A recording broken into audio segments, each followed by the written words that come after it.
사람 누구나 다 잘 살고 싶어 합니다. 그래서 나라든 개인이든 가정이든 마찬가지로 뭔가 질문하면 질문하죠. 어떻게 하면 망하지 않고 잘 살 수 있을까를 질문합니다. 그래서 잘 살 수 있는 조건들을 하나씩 만들어 보려고 상당히 분주하게 노력하지요.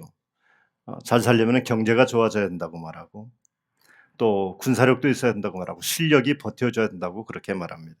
환경이 받쳐줘야지 잘 살지라고 생각합니다. 세상 사람들이 말하는 잘 사는 비결은 언제나 그런 조건들이 있어야지만이 되는 거죠. 그래서 조건을 갖춘 다음에 그 다음에 안정을 얻고 잘 살게 된다. 이것이 세상의 논리입니다. 그래서 삶이 오래질수록 사람들은 바빠지게 됩니다. 가만히 있지 못합니다. 뭔가를 더 준비해야 될 것 같고, 또 뭐 하나라도 더 붙잡아야 될 것 같고, 조금이라도 안전해지는 방향으로 내 삶을 좀 움직여야 될 것만 같고 쉴 틈이 없습니다. 문제는 그렇게 애를 많이 쓰는데, 아침부터 밤늦게까지 그렇게 우리가 잘 살려고 그렇게 애를 쓰고 있는데 왜 그렇게 마음이 편해지지 않는지 모르겠어요. 마음의 병은 왜 생기는지 모르겠어요. 잘 살 수 있는 조건들은 내 속에 하나씩 둘씩 채워져 가는 것 같은데, 이상하게도 내 마음속에 불안은 왜 사라지지 않는지 모르겠습니다. 이런 조건들이 좀 구비되면 내 삶은 좀 더 단단해져야 될 것 같은데, 왜 그런지 내 인생이 언제 무너질지 모를 것 같은 느낌이 드는 이유는 뭔지 모르겠습니다. 이쯤 되면은 이런 생각을 하게 되지요. 나는 과연 정말 내가 붙잡고 있는 것이 옳은 것을 붙잡고 있는가라는 질문을 하게 됩니다. 정말 이것저것 붙잡고 있는 건 정말 많은 것 같은데, 정작 내 삶을 지탱해 주는 것이 무엇인지에 대해서 질문해 보는 겁니다. 성경은 이런 질문을 하는 인생들에게 심각한 질문을 또 다른 질문을 하고 있습니다. 성경의 관심은 우리가 얼마만큼의 성공을 하느냐에 있는 것이 결코 아닙니다. 성경이 묻는 질문은 훨씬 더 근본적인 질문을 물어보고 있습니다. 성경의 질문은 이겁니다. 너는 과연 살아있는가? 라고 하는 질문입니다. 오늘 모세가 이렇게 말합니다. 그리하면 너희가 살 것이오라고 말하고 있어요. 이 말을 듣기에는 좀 위로처럼 들리고 격려처럼 들리기도 합니다만, 자세히 보면은 이것은 감정적인 위로나 격려를 뜻하는 말이 결코 아닙니다. 형편이 좋아질 것이라고 하는 어떤 막연한 낙관도 결코 아닙니다. 이 말은 하나님의 백성이 이 세상에서 어떻게 살아남아야 되는지에 대한 분명한 선언과도 같은 말씀이 오늘 말씀입니다. 그래서 저는 오늘 설교의 제목을 이렇게 정해봤던 겁니다. 우리가 오해하지 말아야 될 것은, 하나님께서 이스라엘 민족들에게 좀 더 잘해봐, 좀 더 잘해봐, 뭐 왜 그 정도밖에 못하니, 그렇게 독려하기 위해서 이런 말씀하는 것이 아닙니다. 야, 이 정도 하면 내가 살려줄게, 그런 뜻도 결코 아닙니다. 거래하는 것이 아닙니다. 이미 너희들은 하나님께 붙들려 있으니 하나님의 손을 결코 놓지 말아라라고 하는 하나님의 당부와도 같은 말씀입니다. 너희들의 능력을 점검하라는 말씀이 결코 아니라 이스라엘 민족의 방향이 어디로 향하고 있는지 그 방향을 점검하라고 하는 말씀이 오늘의 말씀입니다. 지금 이 말씀을 듣고 있는 이스라엘 민족들의 형편을 한번 살펴보면 참 형편없습니다. 뭐 그들이 무슨 국가를 조직했습니까? 그것도 아닙니다. 땅도 없습니다. 군대도 없습니다. 경제력도 없습니다. 세상에 잘 사는 조건으로 본다면 그 어떤 것도 갖추어지지 않은, 아마도 망한 사람의 대명사일 것입니다. 미래를 준비하기에는 그저 미래라고 하는 거창한 단어보다는 오늘 점심부터, 오늘 저녁부터 무엇을 먹고 무엇을 마셔야 될지 정말 고민해야 될 처지인 것입니다. 그런데 하나님께서 이스라엘 민족들에게, 야, 니들 여태껏 뭐하고 있니? 빨리빨리 좀 잘 살 수 있는 조건을 좀 완비해야 될 것 아니니? 그래서 빨리 강해져야 될 것 아니니? 그렇게 말씀하지 않습니다. 강해지기 위해서 전략을 잘 세워라. 전략을 세우는 문제도 아니었습니다. 조건을 갖추라는 말도 결코 아니었습니다. 하나님이 요구하시는 것은 딱 하나입니다. 내 말을 들어라. 그리고 그대로 살아라. 이것이 하나님이 요구하시는 거였습니다.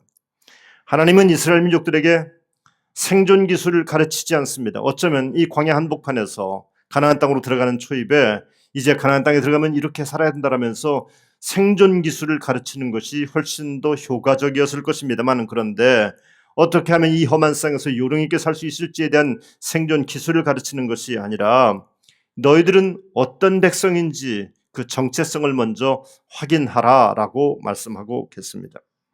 하나님의 백성들의 위기는 우리가 잘 살 수 있는 조건이 부족해서 위기를 만나는 것이 결코 아닙니다. 하나님의 백성의 위기는 역사 속에서 보면은, 성경에서 보면은 그 정체성을 혼란하게 했을 때 정체성의 위기가 하나님의 백성들의 위기였던 것을 봅니다. 문제는 이겁니다. 무엇을 더 붙들 것인가가 아니라 지금 내가 붙들고 있는 그것이 정말 나를 살릴 수 있다라고 하는 것을 분명히 확신하느냐는 겁니다. 그렇다면 질문을 하게 됩니다. 이처럼 불안한 현실 가운데서 조건 하나도 제대로 갖추지 못한 이스라엘 민족들이 붙잡아야 될 것은 도대체 무엇이란 말인가라는 질문을 하게 됩니다. 모세는 이 질문 앞에서 아주 망설이지 않고 이렇게 말하죠. 1절에 이스라엘아, 이제 내가 너희에게 가르치는 규례와 법도를 듣고 준행하라. 그리하면 너희가 살 것이요라고 말하고 있어요. 여러 가지 선택지 중에 좋은 것 하나를 택해라는 것이 아닙니다. 한 가지밖에 없는 선택지입니다. 살 수 있는 길은 하나밖에 없다라고 말하고 있는 겁니다. 좀 더 강해지는 길을 말하는 것이 아니라, 더 많이 준비하는 길도 말하는 것이 아니라, 말씀을 듣고 그대로 살아야지만이 only one, 그거 하나밖에 없다. 그렇게 하는 것이 너희들의 살 길이다 라고 말씀하고 있어요. 이 말씀을 전해야 됐던 그 당시 상황을 좀 더 구체적으로 생각해 보면은, 이스라엘 민족은 지금 아직까지 광야에 있습니다. 땅도 없고 나라의 틀도 갖춰져 있질 않습니다. 군사력이라고 뭐 있겠어요? 아무것도 없지요. 경제적인 기반도 전혀 없어요. 세상적인 기준으로 본다면은, 조건적으로만 본다면은 살아 있을 수 없는 민족입니다. 살 수 없는 민족입니다. 여러분, 이쯤 되면 사람들은 뭐라고 말하겠습니까? 야, 지금 네가 원칙 따질 때니? 지금 네가 성경책 볼 시간이 어딨니? 일단 살아남으려면 뭔가를 해봐야 되지 않겠니? 뭐라도 좀 현실적인 대안을 찾아야 되지 않겠니? 이렇게 세상 사람들은 그렇게 말합니다. 그런데 하나님은 정반대의 말씀을 하고 계십니다. 지금이야말로 아무것도 갖추어져 있지 않지만, 조건은 아무것도 없지만 지금이야말로 하나님 말씀을 더 분명하게 붙잡아야 될 시간이다 라고 하나님 말씀하고 계십니다. 왜냐하면 하나님께서는 이스라엘 민족들을 이 광야 한복판에서 40년간을 데리고 다니면서 니들은 무엇 때문에 사는 민족이고 무엇을 통해서 사는 민족인지를 날마다 가르쳤잖아요.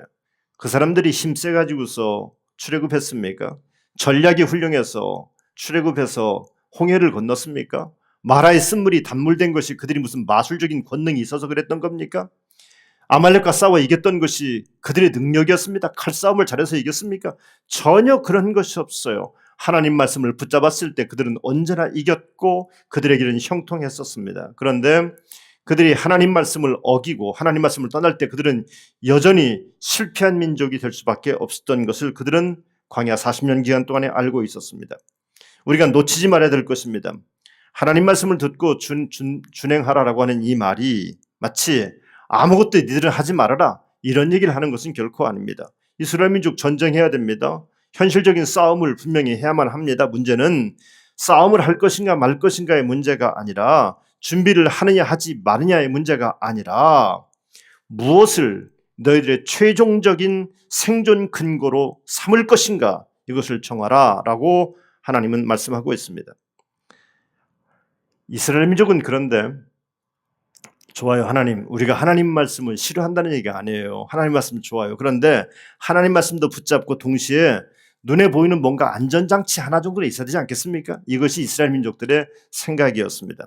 하나님도 필요한데, 그런데 현실적인 그런 계산도 좀 필요하지 않겠습니까? 라는 겁니다. 그런데 하나님이 질문합니다. 내가 너희에게 충분하지 못하니? 나 하나만 갖고는 안 되겠니? 라는 질문을 하나님께서 오늘 이 말씀 속에서 저에게 하시고 여러분들에게도 하고 계시고 이스라엘 민족들에게 하셨던 겁니다. 여러분, 오늘 우리 시대는 정말 필요한 것이 많습니다. 그런데 여러분에게, 저에게 질문해 봅니다. 성경은 물어봅니다.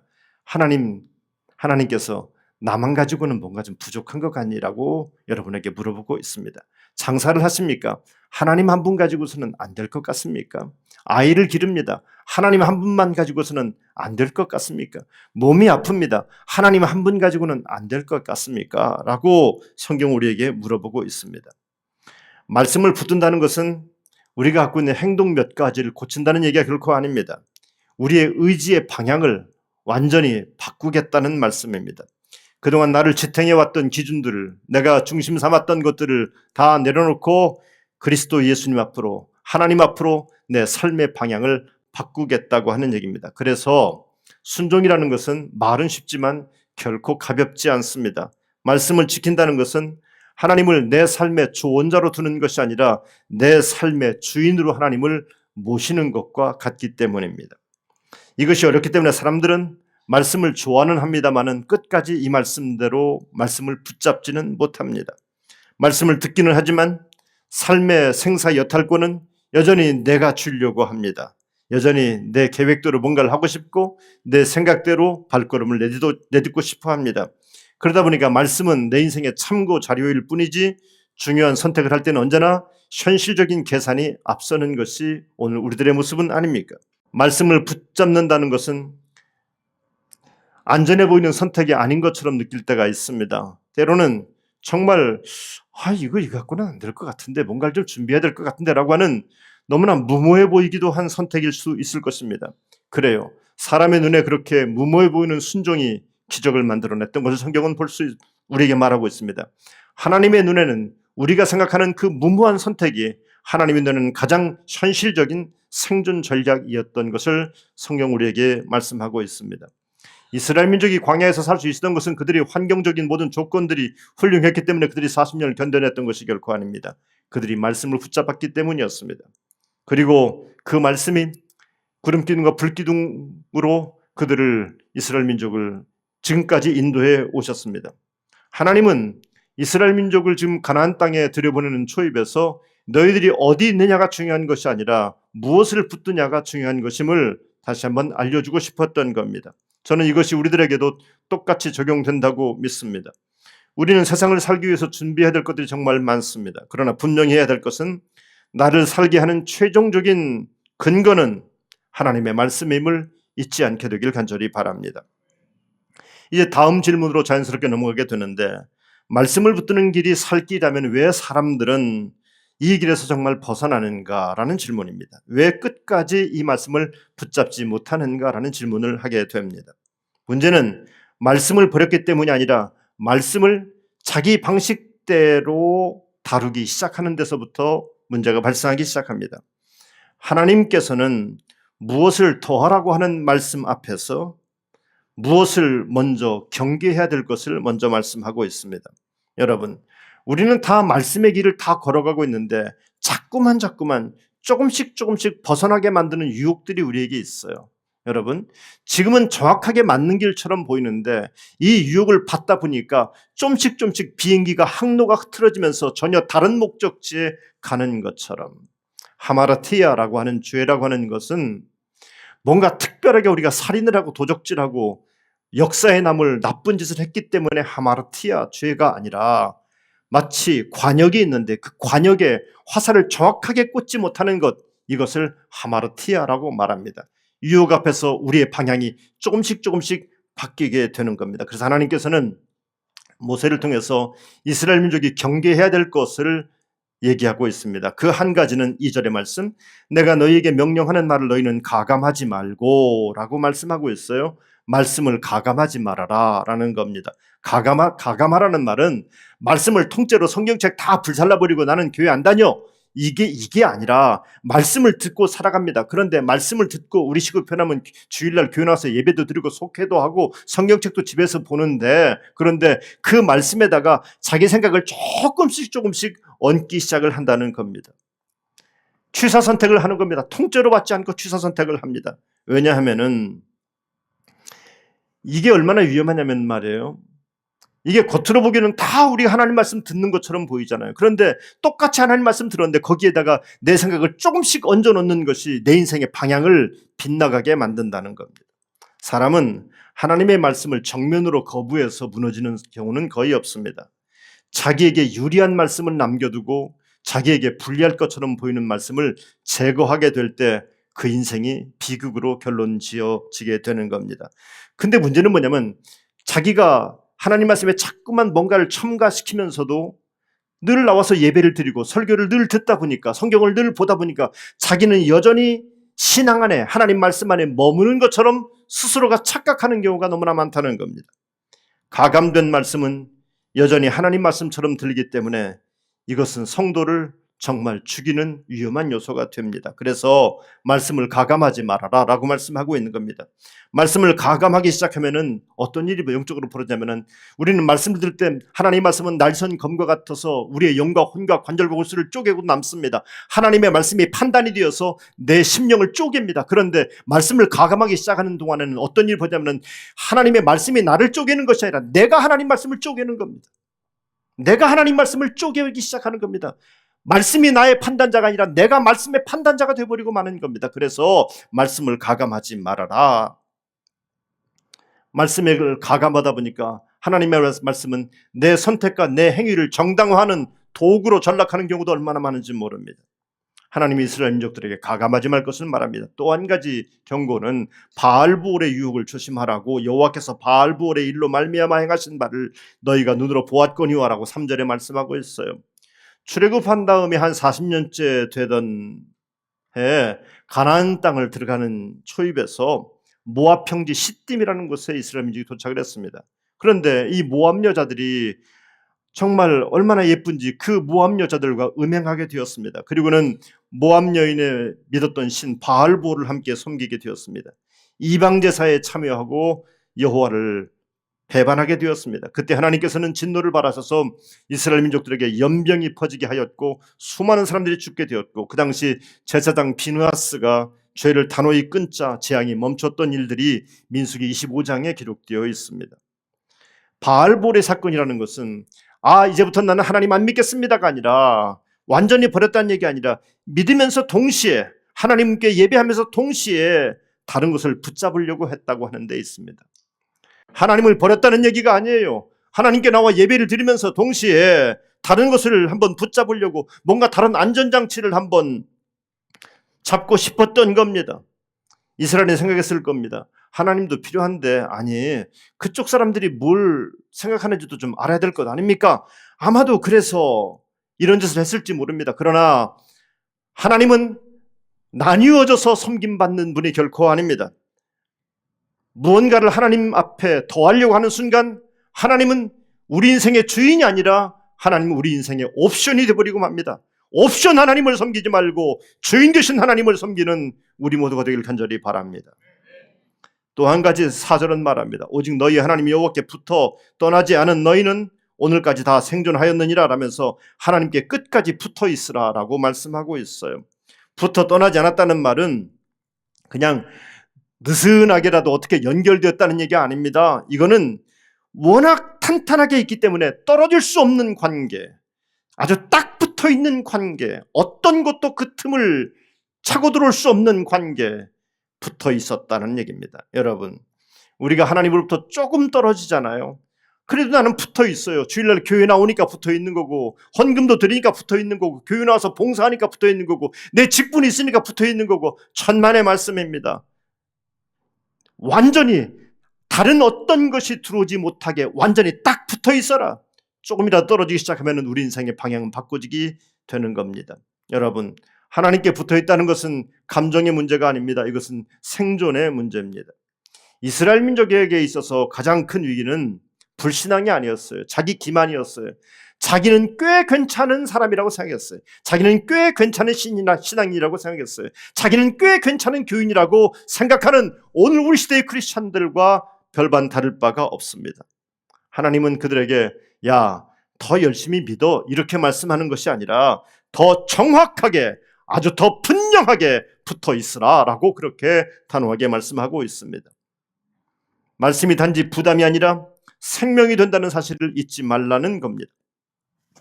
하나님께서 왜 이렇게까지 엄격하게 경계하시는지, 말씀을 가감하지 말고 우상을 조심하고 끝까지 붙어 있으라고 하는 이유는 이스라엘 민족을 옥죄기 위한 것이 결코 아닙니다. 어떻게 하든지 저들을 살게 하기 위해서, 끝까지 살아남게 하기 위해서 하나님께서 이렇게 가감하지 말고 우상을 조심하고 끝까지 붙어 있으라고 말씀하고 있는 겁니다. 이렇게 하나님의 말씀을 붙잡게 될 때 성도들에게는 어떤 유익이 있는지 성경은 이렇게 말씀하고 있습니다. 열매가 나타나게 될 것이다. 그 하나는 5절에 보니까 여기에서도 광야길 그 안 될 것 같은 곳에서도 형통했던 것처럼 거기서도 잘 될 거야. 가나안 땅 가서도 잘 될 거야 라면서 하나님께서 형통을 그들에게 약속해 주고 있습니다. 차지할 땅에서. 여러분, 힘도 없고 아무것도 없는 사람들이 가나안 땅을 차지한다는 것은 현실적으로 이론적으로 불가능한 겁니다. 그런데 하나님은 분명히 말씀합니다. 형통은 광야에서만이 아니라 말씀을 붙든 자들에게 붙들면은 가나안 땅에서도 형통은 이루어지게 될 것이다. 광야에서도 하나님과 함께 있을 때 그들의 신발이 신발이 닳아지지 않고 옷이 닳지 않았지 않습니까? 그것처럼 가나안 땅에서도 하나님께 붙어있고 하나님 말씀 붙들면 형통할 것이다 라는 겁니다. 하나님은 이스라엘이 가나안에 들어가기 전에도 그리고 들어간 후에도 같은 말씀을 붙잡기를 그래서 원했던 겁니다. 또 한 가지는 하나님을 붙드는 사람들에게 지혜와 분별을 주겠다고 말씀하셨습니다. 이 지혜라는 것은 경쟁에서 이기는 기술을 주겠다는 얘기가 아닙니다. 다른 사람을 압도하는 능력을 주겠다는 말도 결코 아닙니다. 이 세상을 살아가면서 분별할 수 있는 능력을 주겠다고 하는 그런 말씀입니다. 하나님을 아는 지식은 세상을 지배하기보다는 세상에 휘둘리지 않게 만드는 것이 하나님이 주신 지혜요 분별입니다. 그래서 하나님의 말씀을 붙잡는 교회 공동체는 세상으로 볼 때는 그렇게 화려해 보이지 않을 수도 있습니다. 그러나 흔들리지 않습니다. 강해 보이기보다는 교회는 바르게 서 있는 것을 그래서 자랑하게 되는 것입니다.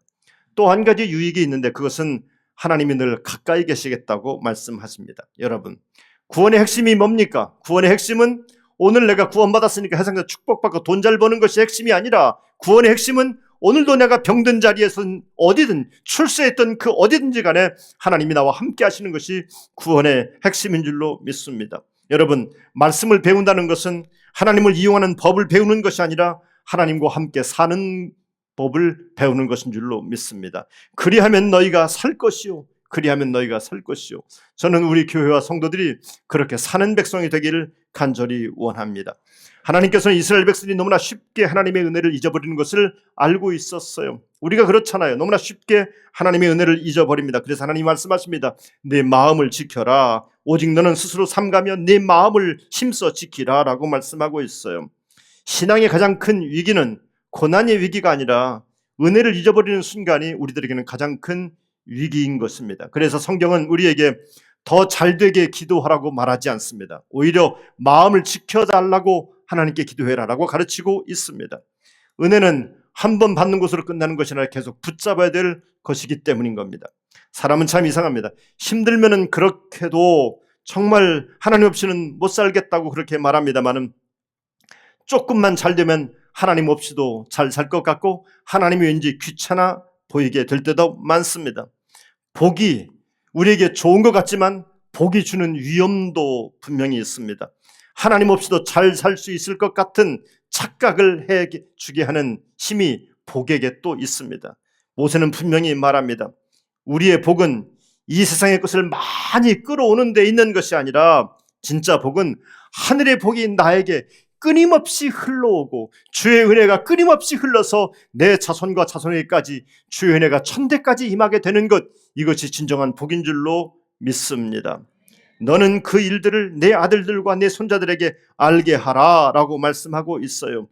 기억하고 말하고 가르칠 때 드디어 하나님의 축복은 자손들에게까지 이어지게 됩니다. 신앙은 공격받아서 무너지는 것이 아니라 전해지지 않아서 사라지는 경우가 너무나 많습니다. 더 단단히 하나님께 붙어있으라. 그리하면 너희가 살 것이요. 우리 사랑하는 거룩한 세움교회 성도들은 하나님께 단단히 붙어있음으로 말미암아 사는 역사가 있게 되기를 주님의 이름으로 축복합니다.